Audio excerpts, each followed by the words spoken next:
Assalamualaikum warahmatullahi wabarakatuh. Selamat Hai, berjumpa lagi hai. teman-teman semua dengan aku Asri dan Mas Arif. Halo Mas. Hai. Long Ya, time no see ya. Gimana sih ya kabar? Alhamdulillah baik. Baik. Jadi Gimana kita tamu kita siapa nih? kali ini Ah, kita kedatangan tamu yang jauh banget Mas dari Indonesia, dari Indonesia tapi tempatnya di di teman kita orang Austria. Indonesia Ya di orang Austria. orang Indonesia yang lagi belajar Oke, di Austria. oke. Nah, Keren kebetulan nanti kita. ini temannya Mas Arif ya. Aku juga baru mau kenalan nih nanti di sini. Tapi keren-keren nanti banyak yang kita bahas deh tentang scholarship, tentang apa social life di sana, macam-macam lah ntar kita. Nah, Oke, uh, kita kan belum. ya aku Oh, kasih perkenalan singkat dulu. oh boleh, boleh, boleh. Ya, namanya Mas Agus Hidayat. Untuk masuk ya. Bismillah. Mas Agus ini teman gue dulu di Aceh, Ci. Oh, Jadi Gilangsa. ya betul. Jadi yang teman-teman berantem lah gitu. Berantem-berantem mesra gitu. Ada gitu ya. Halo, Halo, Halo, Mas. halo Assalamualaikum. Mbak Asri. Agus, apa Iya, kabar? halo Mas Agus, salam kenal. Iya, Selamat nama saya kok user ya? Ganti deh. Iya, oh, ganti, Apa ya? Saya ganti ganti dulu. rename. Nggak apa-apa sih. Janganlah. Hmm. Nggak sambil diganti, itunya aku kenalin ya. Nih Mas Agus, nih Aci. Oh iya Mbak Aci. Iya, Podcast sama-sama Mas Halo. Agus. ini Mas Agus, temenku juga gitu loh. Oh, Novian ya, tetap ya promo YouTube. Oh iya. Oke, sebentar lah kita ngobrol lah. Gimana? Di Austria apa kabar? Austria enak banget. Lagi musim dingin Mas, lagi mau masuk winter, jadi ini di luar 6 derajat. Temperatur 6 derajat lagi di luar. 6 derajat. Hujan terus. Makanya Tapi di kotanya dalam. enak sih, kotanya enak. Oke. Nyaman banget. Aduh, gue Nyaman kebayang deh klasik pasti kotanya ya. Iya, pasti cantik banget ya. Kotanya cakep, bener-bener cakep. Setiap sudut itu worth it buat foto-foto. Apalagi kita yang banci foto ya, Mas. Aduh, saya aja nahan diri Mbak Asri supaya nggak foto. Iya. Agus, Mas Biar ketahuan kita belajar. halo Mas Agus. Jadi kita Halo. ngundang Mas Agus ini, kita pengen tahu nih, pengen sharing sama teman-teman yang lain gitu kan. Mas Agus kan udah pengalaman nih di scholarship. Master of Public Finance di GRIPS ya, Jepang. Udah gitu sekarang jadi PhD candidate ya. WU Vienna Mas Arif, WU Vienna. WU Vienna itu apa tuh? WU Vienna itu Witchcraft Universität of Vienna gitu Oh, ya. bukan Vienna University, bukan. Kalau Vienna University of Vienna itu dia semuanya gitu. Jadi kayak UI gitu. Jadi semua. Jadi kayak di Vienna itu ada, kalau saya karena Economics and Business itu WU. Nanti kalau ada yang teknologi, TU.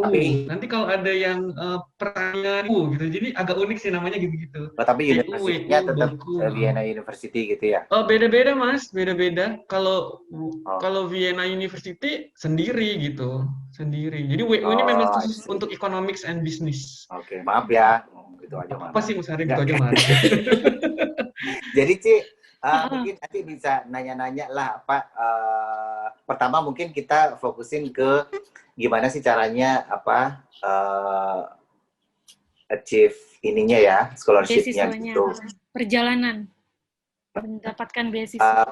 Mungkin boleh difokusin ke S2-nya, boleh juga S3-nya gitu. Jadi apa mungkin dari S2 lucu kali ya? Kalau dulu di masternya dari mana Mas Agus? Kalau masternya saya dari Public Finance, GRIPS ya, National Graduate Institute for Policy Studies. Itu di Tokyo, Jepang. Saya ambil di tahun 2012-2013. Terus, tapi saya mencoba scholarship. Jadi selain saya dapat World Bank, nah World Bank itu kan untuk yang S2 tuh, untuk yang S2 yang di GRIPS. Nah saya juga dapat chevening gitu. Chevening tuh yang di UK gitu. Cuman ya. ini saya mau cerita nih ya. Iya, Saya mau iya. cerita ke teman-teman ya. Gimana? Padahal gue belum nanya ya, dia mau cerita. Nggak apa-apa. Gimana? Jadi memang untuk dapetin S2 itu beasiswa tuh nggak gampang gitu ya, nggak gampang. Jadi sebelumnya tuh saya pertama kali apply itu yang rame-rame itu loh, yang rame-rame yang kita udah Betul, yang gitu. udah ngalamin tuh. Nah itu saya TPA psikotes, TOEFL, ya? sama TOEFL. Nah saya tuh TOEFL-nya tuh malah udah bagus gitu, psikotesnya malah A, 530-an, padahal syaratnya cuma 450, cuman saya kalah di TPA. TPA tuh kurang 10 poin aja gitu, kurang 10 poin, jadi itu saya gagal gitu. Jadi ada yang temen yang psikotesnya B, atau yang TOEFL-nya cuman 450 malah lulus gitu. Soalnya itu syarat kumulatif kan ya Mas Agus ya. Jadi kalau misalnya salah satu nggak langsung nggak bisa ya. Oke. Mbak Asri gitu. Nah, terus saya coba Fulbright gitu, Fulbright ke Amerika gitu. Jadi ternyata setelah saya baru tahu Fulbright itu kurang cocok buat kita gitu ya, kurang cocok buat pegawai negeri, karena kayaknya Fulbright itu lebih seneng yang human right, yang swasta, yang inilah ya, yang lebih ke ini. Jadi saya nggak dapet juga tuh Fulbright. Nah yang ketiga kali nyoba tuh saya nyobalah World Bank. Nah World Bank tuh yang Yokohama National University. Oh iya. Nah, di Yokohama. Jadi itu kan Banyak tawaran ya? ke kantor ya, tawaran ke kantor nih. Nah kebetulan saya kerja di suatu instansi, jadi dapat tawaran tuh Yokohama National University. Udah disebutin kok. Oh deh. Terus. Saya jangan dipancing, nanti saya kecengengesan dulu. Gak apa-apa. Nah, biar ini ya, biar nggak kelihatan kutu buku ya. Jadi begitu apply Yokohama National University itu, nah uniknya kalau misalnya kita di World Bank yang ditawarin ke kantor itu, kita harus lulus di dua tempat. Jadi lulus di kampusnya sama lulus di wawancaranya dari interviewnya. Kitanya ya. Nah, waktu yang World Bank Yokohama itu saya lulus di interview. Jadi saya mengalahkan mungkin 8 kandidat kali ya. 8 kandidat tuh saya, cuma satu yang dipilih saya gitu. Termasuk saya ya. Gitu ya. Beda kali Mas Arif ya. Soalnya nggak ada nama Mas Arif di waktu itu. Terus. Jadi dapat interviewnya, terus saya apply ke Yokohama National University. Di universitinya. Jadi memang kalau kita mau apply itu ada syarat-syaratnya sih ya gitu, ada syarat-syaratnya ya. Mungkin ada nilai IELTS gitu ya. Terus kita harus buat statement of purpose atau research proposal, itu modelnya sama ya. Statement of purpose atau research proposal gitu. Nah itu dari situ saya di interview menang, terus saya apply ke kampusnya gitu. Nah biasanya kalau dari Indonesia itu langsung menang tuh, kalau misalnya udah satu dari Indonesia pasti nanti di Yokohama National University-nya keterima gitu. Iya, gitu. Nah, ternyata jadi saya tuh udah agak pede gitu lah ya, udah wah pasti keterima lagi nih, orang Indonesia cuma satu gitu, karena jatahnya tuh biasanya 5 negara. Biasanya negara-negara berkembang ada 5, Indonesia termasuk ya. Nah, ternyata ketika saya tunggu sampai 2 bulan, saya nggak lulus gitu. Yang Yokohama.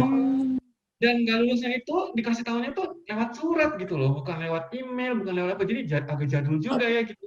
Pakai perangko? Hah? Kenapa Pak? Pakai perangko? Pakai perangko Jepang gitu ya. Jadi Mbak Asri, pas itu saya tuh nggak pernah patah hati. Ya patah hati tuh menerima surat itu waktu dari Yokohama National University. Kok nggak lulus ya gitu. Saya jadi kaget juga ya. Wah nggak lulus ya, padahal udah menang dari kantor saya. Kan gitu. Habis itu cuma. Terus tahu nggak tuh? Sorry dipotong. Kira-kira nggak lulusnya di mana, tahu nggak? Saya langsung tanya dong, why gitu ya, kenapa saya nggak lulus? Saya email ke kampusnya kan, gini. Why does the sun? Jadi Mas Ari ini pinter banget ini mancing saya nih. Jadi saya tanya dong, kenapa saya nggak lulus gini. Bukan marah, tapi untuk kebaikan gitu loh. Jadi jangan pernah marah ya, jangan gitu. Terus gini, jangan. Jadi saya nanya, kenapa ya saya nggak lulus? Biar untuk kebaikan saya di masa yang akan Kemudian datang. hari. Gitu. Jadi saya improve di mana gitu. Dijawab sama Yokohama National University, we cannot disclose. Gitu. Wow. Oh gitu. Disclose gitu. Dari Saya, aja gitu ya. oke, gitu ya, gitu. Dan ya udah nggak apa-apa kalau memang nggak bisa didisclose. Oke. Nah, itu saya tak dapat suratnya sore pulang kerja jam 6 ya, jam 5 setengah 6 gitu lah ya. Itu jam setengah 8 saya apply lagi. Kebetulan, jadi saya tuh nggak ada, jadi buat teman-teman mungkin ya tips juga ya, jadi jangan pernah pakai perasaan gitu, oke kita kecewa, sedih, oke, fine gitu ya, tapi jangan terus bete, terus down, terus ini baper jangan. gitu ya. Baperan, jangan, nggak usah pakai perasaan gitu ya, udah gitu, kalau misalnya nggak ini udah. Jadi saya habis itu apply lah S2 ke GRIPS, waktu itu GRIPS, jadi istri saya tuh masih sedih karena saya nggak lulus, kan dia tahu saya pengen banget gitu, dia sedih, tapi saya ya udahlah, saya sedih juga, tapi oke, life must go on. Jadi saya apply GRIPS, nah dipanggil lah GRIPS, Kayaknya maskernya kendor ya. interview, Terus dipanggil lah GRIPS, terus si interviewernya heran, loh kamu bukannya udah kan interviewernya sama ya, sama orang Jepang, itu kan sama-sama join Japan kagetnya gimana gitu? Jadi pas kesadarannya, loh Agus bukannya kamu udah lulus kemarin gini. Wow, gitu. Kok kamu lagi gitu ya? Kok kamu lagi? mungkin dalam hatinya gitu ya, gitu. Aduh bosen sama orang ini gitu. Tapi saya ceritain, nggak tahu saya nggak lulus karena gini. Nah dari situlah saya baru tahu alasannya, Mas Arif, Mbak Asri. Jadi saya tanya, kenapa saya nggak lulus? Mereka nggak disclose. Jadi katanya, waktu itu pihak Yokohama National University itu nelfon saya, nggak diangkat, baik lewat handphone maupun lewat kantor. Nah, saya ingat waktu itu kantor saya di Medan. Di Medan itu ternyata di tempat saya itu kantor kita masih nyewa ya, masih kontrak, itu sinyalnya memang agak susah di lantai 4 itu. Jadi gara-gara itu kayaknya mungkin saya nggak serius, mungkin ya di telepon atau apa. Jadi itulah, kendala-kendala seperti itu yang teman-teman harus waspada. Jadi ya, betul. Jadi kalau kita udah apply, kita tuh bener-bener kalau mereka memang email langsung cepet balas. Mereka ini langsung cepet. Jadi kalau itu menunjukkan bahwa anak ini serius gitu. Gitu. Jadi respon mungkin gitu ya. Fast respon, jangan tunggu-tunggu gitu. Jangan tunggu-tunggu. Memang mungkin ada perbedaan jam, perbedaan hari gitu ya. Tapi jangan pernah nunda sehari 2 hari. Jadi begitu kita buka laptop langsung balas gitu ya, langsung balas. Jadi kalau gue kalau ada WhatsApp gue langsung fast respon. Ya itu contoh yang bagus. Zaman dulu belum ada WhatsApp itu 2000. Oh enggak ada ya. 2012. Terus akhirnya masih SMS kayaknya deh. Pas habis di GRIPS itu. Nah, begitu di GRIPS, saya langsung belajar kan. Begitu lulus lagi kan, nggak mungkin dong. Masa saya udah interview kedua kali kan. Jadi lulus lah. Iya. Nah, itu saya mengalahkan 12 orang kalau nggak salah ya gitu. Jadi saya nggak enak juga sama teman-teman. Termasuk gue enggak ya? Mas Arif kan beda. Soalnya gue nggak lulus juga waktu itu. Jadi itu saya lulus, nah di GRIPS itu Mbak Asri. Jadi saya benar-benar tuh begitu mereka email, balas ini ya. Cuman memang yang waktu GRIPS ini penuh perjuangan ya. Jadi untuk dapetin beasiswa itu nggak gampang.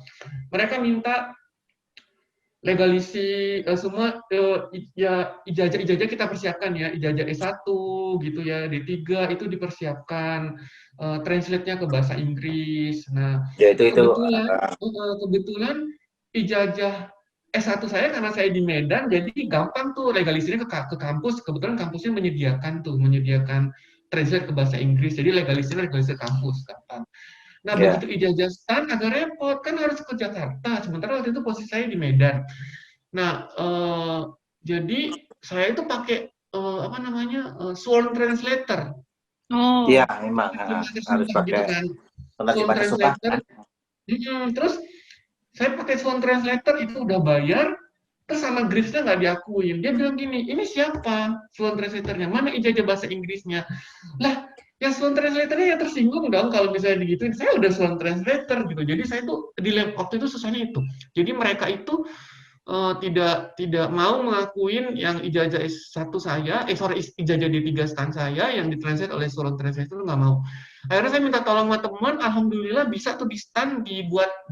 Jadi di stan dibuat tuh temponya tuh cuma seminggu dikasih waktu ya saya. Oh, I Jadi see. jadi tips kedua buat teman-teman, sebelum lulus atau sesudah lulus, segeralah itu ijazah D3, D1, S1 atau apa itu langsung diubah ke bahasa Inggris, cap. Jadi jangan sampai kita udah pindah kemana-mana, udah kita kemana, repot gitu kan. Nah, saya Tapi nih contohnya. itu kondisinya setelah diterima ya? Nggak, maksudnya kita Diterima kalau World Bank itu kan diterima sama DJP, menang nih. Tapi kan kita harus apply ke kampusnya. Yang untuk harus apply ke sendiri kampusnya ya? yang repot. Oke, ya. Itu repot sekali. Jadi mereka minta itu, terus mereka tanya lagi ke saya. Kan itu IPK saya 3,5 ya. IPK 3,5 itu dari berapa gitu. Saya bilang, dari Indonesia itu 4. Kita tuh sistemnya 4. Paling tinggi itu 4. Jadi 3,5 itu dari 4. Terus mereka nggak percaya juga. 6 takutnya kan. Dari 6. Rendah banget dong ya. Jadi mereka minta itu, keterangannya gimana nih supaya ini gitu. Nah ternyata kebetulan di kampus saya itu nggak ada grading system gitu ya, nggak ada di bukunya, nggak ada. Kalaupun ada, jatuhnya kan harus custom translator yang dia nggak ngakuin juga kan, itu kan repot kan, karena kan pakai bahasa Indonesia. Jadi akhirnya saya minta ke kampus, saya buat tuh ya, minta surat keterangan dari rektornya, ini langsung di kop surat, saya bilang gini, tolonglah, ini saya mau kan kalau saya S2-nya lulus dan bisa keterima, kan mengangkat nama kampus ini juga kan gitu kan. Jadi saya kasih tahu, tolonglah saya butuh sekali ini. Oke, kamu buat aja, nanti kami tanda tangan gitu. Jadi saya buat konsepnya, mereka cocok, mereka tanda tangan. Jadi 3.5 out of 4 gitu. Jadi tanda tangan ini. Wow. Nah, jadi saya kasih tahu cuma buat itu. Jadi tapi ditanda tangan sama rektornya. Jadi itulah yang bikinnya sebetulnya paling sulit itu. Apa perjuangan setelah, maksudnya menggambarkan kalau kita dapat beasiswa itu belum tentu kita apply langsung. Belum tentu. Terus kita harus beberapa kali gitu ya. Aku juga mengalami hal yang sama. Cuman sebelumnya kalau misalnya pas kita mau, kan sebelum kita menentukan nih, kita sebenarnya mau milih scholarship apa, scholarship yang mana, atau jurusan apa. Nah kalau misalnya Mas Agus tuh nentuinnya apanya dulu? Apa fundingnya dulu? Kalau saya apa jurusannya dulu, apa gimana? Negaranya. Apa negaranya? Iya. Macam-macam sih. Kalau saya sih simpel aja sebenarnya. Yang tawaran ke kita, yang cocok sama kita apa, gitu aja. Jadi kebetulan karena saya di bidang economics, public finance, yang nawarin tuh World Bank. Nah, saya cek World Bank, waktu itu tawarannya cuma ada ke Jepang. Ya udah saya ambil gitu. Jadi saya lihat apa yang di cover gitu. Tuition kah semuanya gitu, dapat living cost kah gitu, living expense juga ditanggung gitu. Saya cek dulu full apa enggak gitu, full scholarship apa enggak. Kalau full, terus yang pasti afiliasi sama kantor ya gitu. Kalau mungkin teman-teman yang udah bekerja, jadi kalau bisa beasiswanya itu udah ada kerjasama sama kantor gitu. Kalaupun nggak ada kerjasama, kita apply-nya mandiri. Sekarang lagi kan udah bisa mandiri ya, apply mandiri. Jadi harus pastikan itu. Jadi jangan sampai kita mau ambil S2 atau S3 nggak diakui kantor, kan sayang kan gitu. Jadi berarti kita seharusnya lebih safe kalau connected sama kantor dulu ya scholarship-nya, jadi kita lebih gampang lah gitu. Cuman ini Mas Arief, kekurangannya kalau kita ambil yang dari kantor itu kan saingannya pasti teman-teman kantor ya yang udah terpilih. Udah terpilih, memang pilihan. Jadi creme de la creme lah gitu ya, best of the best gitu. Makanya kayak Mas Arief itu kan best banget ya gitu. Mbak Astri juga gitu ya. Terus gitu. By the way, Mbak Astri ini itu AS scholarship juga. Oh gitu, iya. Aku dulu. Aku juga pernah kok ikut tes yang di Kemenkyu dan gak lolos. Makanya jadi saingannya tuh kalau yang dari kantor tuh malah berat menurut saya ya. Karena dengan kuenya cuma satu, yang ini tuh teman-teman kita yang pintar-pintar itu senior bahkan junior kan gitu kan. Nah kalau kita ambil di luar tuh justru menurut saya lebih besar kemungkinan gitu, karena saingan kita tuh orang-orang luar yang kadang-kadang ya kalau kita lihat sih alhamdulillah ya kalau di Kemenq atau di mana instansi itu memang udah pilihan. Jadi kalau di compare sama instansi lain atau teman-teman lain nggak kalah lah gitu. Kalau saya sih malah melihatnya Mas Arief sekarang lebih banyak kemungkinan kita lulus kalau kita ambil di luar Mandiri. yang bukan ditawarin dari kantor. Dan ternyata kan kantor sekarang memfasilitasi. Sepanjang nih tipsnya ya, Itu diakui juga. sepanjang tidak ada apply scholarship saat itu gitu. Jadi memang misalnya kayak saya kan apply-nya udah apply World Bank, kalau nggak lulus baru apply lagi gitu. Jadi jangan sampai dua, kantor nggak boleh paralel gitu. Jadi nunggu sampai dua, ada keputusan nggak lulus dulu, baru kita bisa apply gitu. Jadi memang harus nunggu gitu. Itu aja sih yang penting. Dua tungguan gitu kan kayak kita ngantungin kan, kasihan juga kan, kesannya nggak ada kepastian gitu loh. Berarti kita harus nunggu kepastian dulu, ngelamar yang lain gitu loh. Bisa sih kalau mikirnya kayak gitu, bisa juga sih. Betul. Terus kira-kira apa lagi? Nah itu Mbak Asri sama Mas Arief, jadi waktu saya apply World Bank itu, saya agak nakal, karena saya punya pengalaman tuh, nggak lulus, padahal sudah lulus tuh di interview kan, jadi itu saya paralel apply ke Chevening gitu. Nah itu saya apply ke Chevening, jadi itu benar-benar saya apply mandiri ke kedutaan besar ke British Council, dan itu saya lulus juga, alhamdulillah. Nah yang deg-degannya tuh ketika dua-dua lulus, belum, Chevening udah dapat duluan, lulus gitu, cepet ya Chevening. Nah si World Bank belum ngasih keputusan. Nah itu saya yang benar-benar dilema banget tuh ya. Jadi benar kata Mas Arief, jadi jangan coba-coba apply dua, karena kalau begitu dua-dua lulus, boleh sih memang. kelar hidup lo gitu ya. Iya betul. Tapi akhirnya Chevening saya lepas, jadi saya ambil World Bank. Gimana? Iya berarti Chevening udah dapat duluan gitu.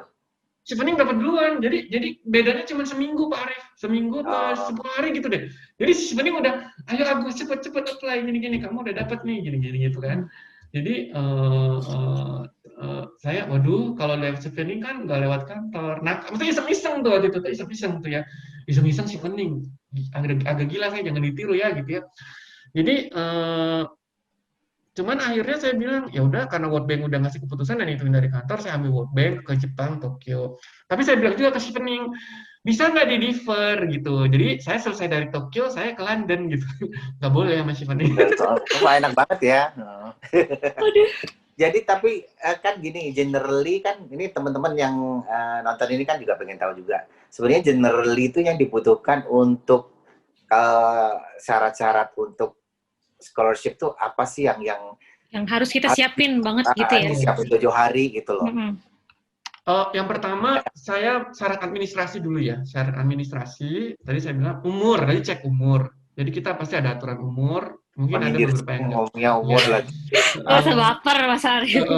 Mainannya umur lagi. Ini yang jangka pendek nih umur. Yang kedua itu tadi ijazah yang D1, D3 atau S1 itu di-translate semua ke bahasa Inggris. Translate dan dicap ya. Itu yang gampang. Ya, itu yang gampang kan? Itu yang gampang. Ya, sebulan 2 bulan kelar. Nah, habis itu yang long term yang panjang tuh pertama kemampuan bahasa. Jadi kalau kita mau belajar di negeri orang, kalau di Indonesia mungkin nggak ya gitu, tapi kalau mau scholarship yang keluar negeri pasti bahasa Inggris ya. Kebetulan saya cuma bisa di negara yang berbahasa Inggris. Jadi siapinlah itu TOEFL atau IELTS gitu. TOEFL atau IELTS. Jadi itu di drill ya. Pokoknya siapin. Jadi harus siapin, dan itu nggak gampang. Pak Asri, Mas Arief udah ngalamin pasti. Saya untuk PBT aja dari 500 ke 550-an lebih itu setahun belajarnya. Tesnya sampai bolak-balik untuk dapetin 550 ke atas. Zaman dulu kan masih pakai PBT. Iya, betul. Terus saya apply S3 ini, IELTS itu untuk naikin dari 6,5 ke 7 setahun juga. 6,5 ke 7 itu setahun juga. Jadi nggak ada yang gampang. Itu benar-benar. Betul. Jadi kadang-kadang nanti reading, writing-nya, nanti ini bagus, ada satu band yang turun. Jadi teman-teman yang pertama harus siapin itu. Jadi siapin IELTS atau TOEFL gitu ya. Itu dulu, dan itu nggak gampang, itu setahunan minimal. Tapi nggak tahu kalau teman-teman pinter, kalau saya kan agak on nih Mbak gitu. Sama kok aku juga. agak-agak lama gitu, lemot gitu kan. Jadi tapi memang benar. Jadi pengalaman ya, kita mungkin udah ngalamin semua. Jadi memang yang nggak bisa mendadak kita dapatkan itu ya salah Bahasa satunya Inggris ya. sertifikasi itu, TOEFL itu. Jadi kalau misalnya memang butuh mau apply ya memang jauh-jauh hari harus punya modal itu dulu gitu kan. betul. Oke. Betul. Terus mungkin Aci yang lanjut S3-nya mau nanya-nanya. Iya, tapi ini apalagi Mas, ada lagi nggak persiapan lagi? Masih ada lagi. Sama IELTS ada banyak nih Mas Arif. Kalau saya, karena saya nggak kecuali ya gitu. Teman-teman kan mungkin pinter gitu. Jadi setelah TOEFL sama IELTS itu yang disiapin statement of purpose. Iya. Research proposal.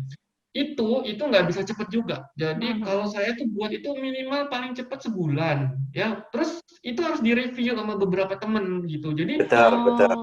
kadang-kadang kita merasa oh ini cukup bagus sudah ini, tapi begitu kita kasih ke teman yang lebih berpengalaman gitu, minimal 3 orang. Jadi nanti dia akan kasih kurang, nanti tambahin di sini, tambahin ini atau ini ada yang kurang jelas. Itu kali nanti kita ada sesi sendiri kali ya, bikin statement purpose yang bagus itu gimana, soalnya kan itu yang kayak powerful. jual diri kita gitu kan. Jual diri kita biar di ini gitu. Betul. Terus apa lagi? Ya itu ya paling itu sih yang paling sulit ya, sama inilah perbanyak teman relasi. Jadi memang kita tuh kalau mau apply scholarship atau mau apply ke suatu kampus, cari orang yang lebih pengalaman dari kita. Dia akan tahu titik-titik yang kamu harus jual ini, itu ini, dan cari idenya itu loh Mas Ari sama Mbak Asri. Nah ini yang paling penting. Setelah kita tahu cara statement purpose, apa yang mau kita angkat untuk kita jual gitu loh, apa gitu. Jadi si funding ini kan nggak mungkin ngasih uang gratis ke orang kalau dia ya mau ngapa-ngapain. Oke, kalau jalan-jalan kan memang itu kan inherent yang ikut gitu. Bonus aja. Tapi kan kita harus siapin apa yang harus kita jual gini, apa yang mau kita perbaiki. Jadi memang si scholarship funding itu akan cari orang-orang yang punya potensial untuk menjadi leader, terus orang-orang yang punya potensial untuk men-sharing knowledge, men-transfer knowledge. Jadi, nah dari situ dia akan cari makna bagaimana kita bisa menjadi leader, bagaimana kita bisa men-transfer knowledge. Kan berarti kita harus tahu dulu apa kelemahan atau apa kekurangan yang negara kita punya.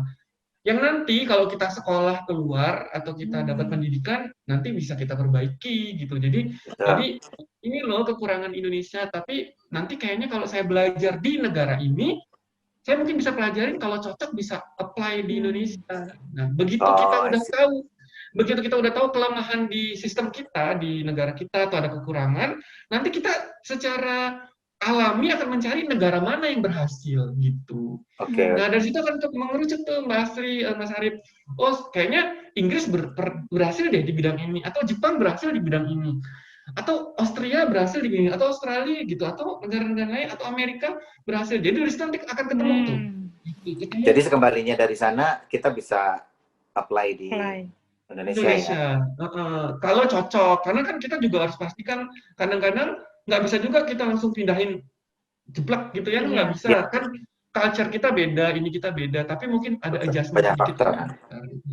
Gitu Mas Arif dan Mbak. Saya kira itu sih ya. Tadi English, kemampuan bahasa Inggris, yang kedua siapin statement of purpose. Baru yang ketiga ya siapin ide apa yang mau dijual gitu kan. Baru yang keempat yaitu cari-carilah teman yang kira-kira mampu mengevaluasi banyakin relationship ya. Jalinlah networking yang banyak gitu. Jadi kayak Mas Arif ini kan pinter, nih kan. Nanti tanya sama Mas Arif, ide-idenya banyak. Mbak Asri. Kalau misalnya masalah networking kan, ya kalau gue kan orangnya diem, nggak bisa bergaul gitu loh. Nggak ada yang percaya. Iya bener banget, menarik banget nih semuanya yang di-sharing sama Mas Agus. Sama kalau aku boleh tambahin mungkin ini ya, yang terakhir kita harus banyak-banyak cari info tentang beasiswa itu, baik dari buku, dari video, dari alumni-alumninya, sama dari networking yang tadi Mas Agus bilang ya. Kayaknya masih panjang nih, banyak diceritanya. Masih banyak pengen ngobrol, tapi yang ini kita selesaiin dulu, nanti kita sambung lagi ya, Mas Agus ya. Oke. Oke, makasih banyak Mas Agus untuk sesi yang ini, yang tentang gimana perjuangan atau apa yang harus dipersiapkan nih sebelum kita apply scholarship, gitu teman-teman. Makasih juga untuk teman-teman yang udah menyimak. Kita sudahi dulu sesi kali ini, nanti kita sambung lagi di sesi berikutnya. Terima kasih semuanya, dadah! Yuk.